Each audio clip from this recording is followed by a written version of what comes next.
What's up, everybody? Derek Ray here. Hey, I got a quick unboxing I want to do. I know last video I talked about getting some better equipment, actually upgrading my sound and making sure that the quality is getting better and better. I'm switching out my preamps. And so I currently have a Behringer tube amp, which served me well. It was pretty cool.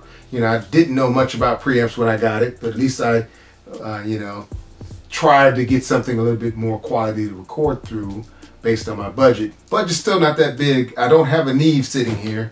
I do have a Warm Audio 273 EQ, which is a Neve style preamp. So without further ado, I've already cut it open. I'm going to go ahead and open up the box, show you what it looks like on the inside, and hopefully you'll get some value out of it. Now, I mean, not by any means, this is not a review. I'm just going to tell you or regurgitate exactly what I saw on some YouTube videos, but hopefully it'll help you. But the goal is to have quality sound going into my DAW. I use Studio One Pro, and to make sure that my bass is going in with the best quality that it can have for my recording. So, you know, a good foundation, good recording. All right, so got this from Sweetwater. Shout out to Sweetwater. I'm not gonna shout out my guy's name. He may not want me shouting out his name, but I'll keep that between he and I. But we went round and round, and based on my budget and all that, definitely wanted to go with something that fit my budget, but was pretty high quality. So we went with the Warm Audio instead of a one channel. So here we are. This is it. As you can see, I got a few cameras going here. I'm just testing out a few things. But yeah, let's open it up and see what he got. So, you know, you have your candy from Sweetwater, and you have your little, congratulations, happy gear day. It's always gear day around here. Probably more than it needs to be, but yeah, I figure you need to reinvest in what's going on. While I'm putting this stuff away, I do want to shout out my single that's out right now, Reflections. I listened to it just the other day. I'm listening to it, I'm like, man, I'm really grooving off of that.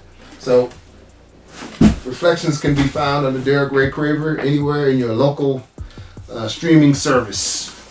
Apple, Spotify, YouTube, with all that. Anyway, here we go. So, here it is, Warm Audio. It didn't have any tape on it. It's kind of weird. But here's the plug. I like these power plugs a lot better than the bricks. The bricks tend to just get in the way of everything, but this is pretty cool. Then that's all you have, and then you have the unit here. The unit is quite heavy.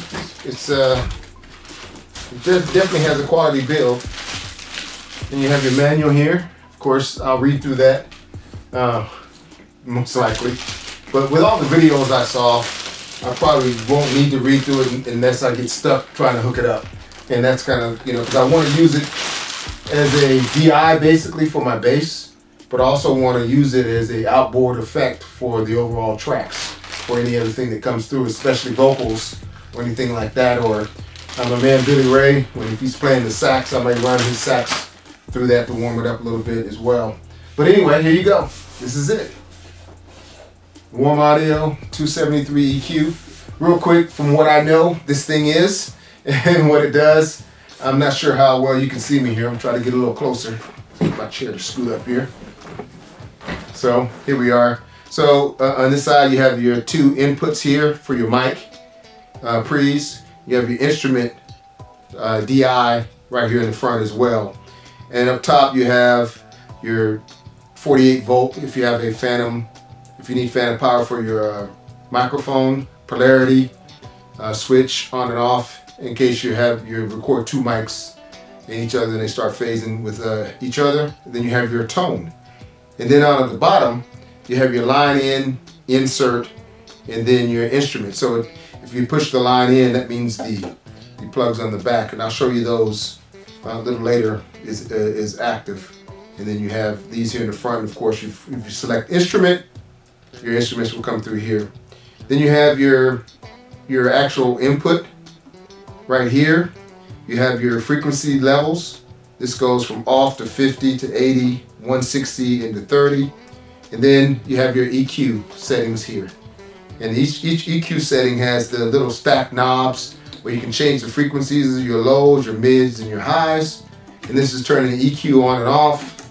You have your output here, and then you have your signal.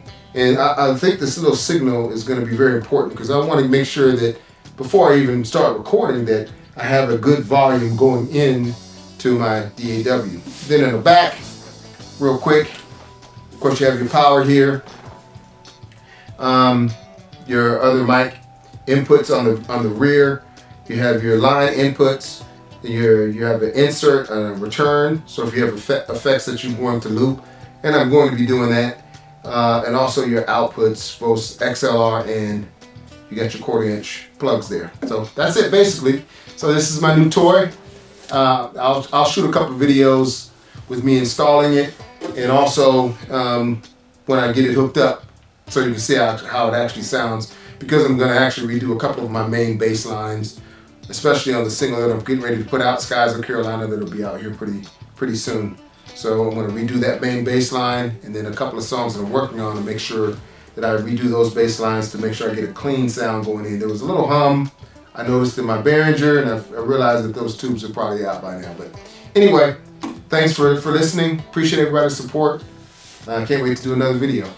Show you the progress of how my new singles are going on and the new album. So, I'm not sure how much music I want to share with you, but I kind of want to show you how I do things. So stay tuned.